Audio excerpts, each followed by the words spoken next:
Olá, graça e paz, tudo bem, irmãos e irmãs? Gostaria que hoje de estar compartilhando uma mensagem com todos vocês, onde o tema da mensagem é condições e características para ser um discípulo.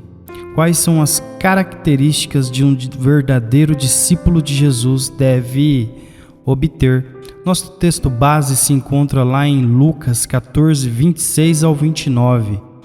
A versão que estamos usando aqui é a ACF 2007, Almeida Corrigida Fiel. Amém? Vamos à leitura do texto, versos 26. Se alguém vier a mim e não aborrecer seu pai, mãe, mulher e filhos, irmãos e irmãs, e ainda também a sua própria vida, não pode ser o meu discípulo. E qualquer que não levar a sua cruz e tiver após mim, não pode ser o meu discípulo. Pois qual de vós, querendo edificar uma torre, não se assenta primeiro e faz as contas dos gastos, para ver se tem com que acabar, para que não aconteça que depois de haver posto os alicerces e não podendo acabar, todos que vierem comecem a escarnecer deles. Bom, amados e amadas, nesta narrativa aqui, Jesus estava em Jerusalém. Ele iria nos ensinar as características de um discípulo.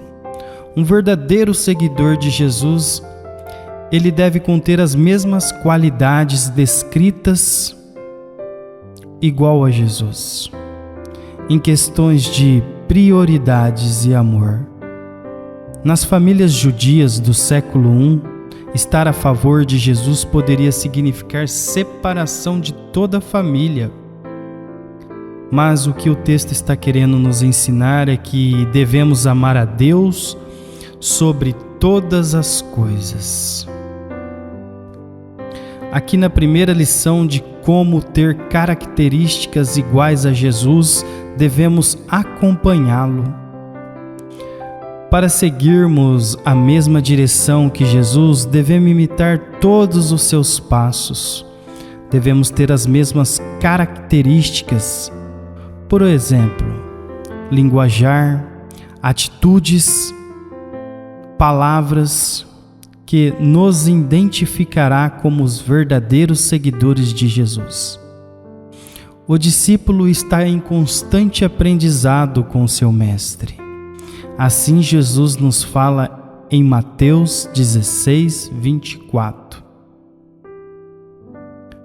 Então Jesus disse aos seus discípulos: se alguém quiser vir após mim, renuncie a si mesmo, tome sobre si a sua cruz e siga-me. A segunda lição para ter características de um discípulo de Jesus é que devemos levar a sua cruz. Devemos estar preparados, sempre dando o nosso melhor para Jesus. Na verdade, devemos amar mais a Jesus do que as nossas própria vida.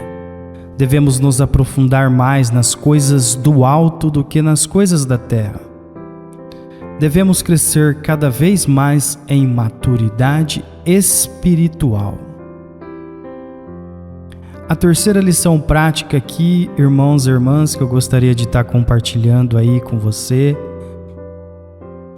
no versos 28, fala assim: pois qual de vós, querendo edificar uma torre, não se assenta primeiro, faz as contas dos gastos, para ver se tem com que acabar.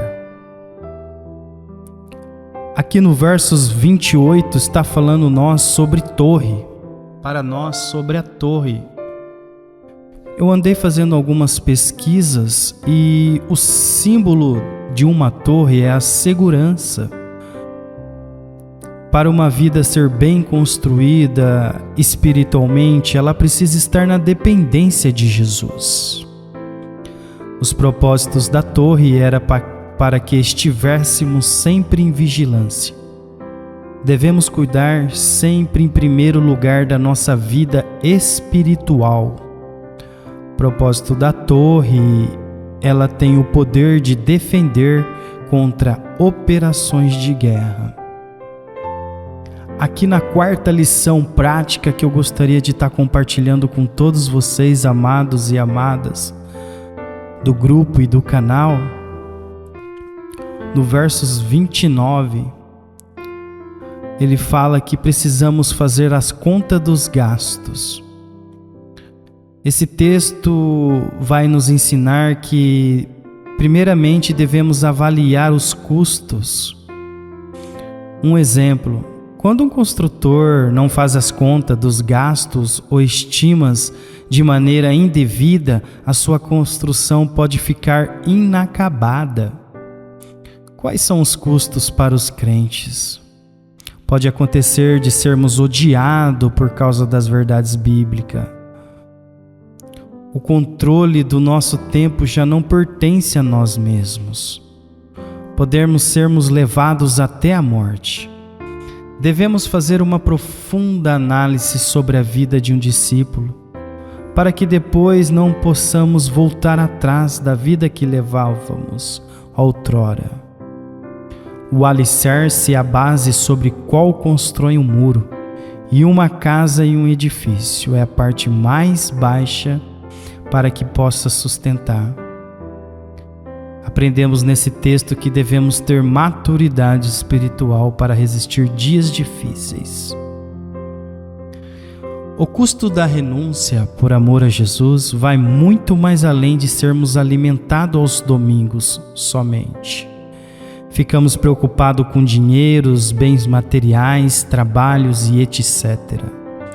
Mas o chamado para o reino de Deus é um caminho difícil, exige mortificação diária dos pecados, porque para ter características que Jesus tem, precisamos todos os dias negarmos as nossas vontades.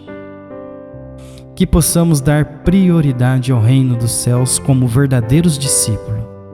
Que a graça e a paz do vosso Senhor Jesus Cristo possa estar aí com você, aí na sua casa. Espero que todos vocês tenham sido abençoados com essa mensagem e que possamos ser verdadeiros discípulos de Cristo Jesus. Fiquem todos na paz do Senhor e até mais.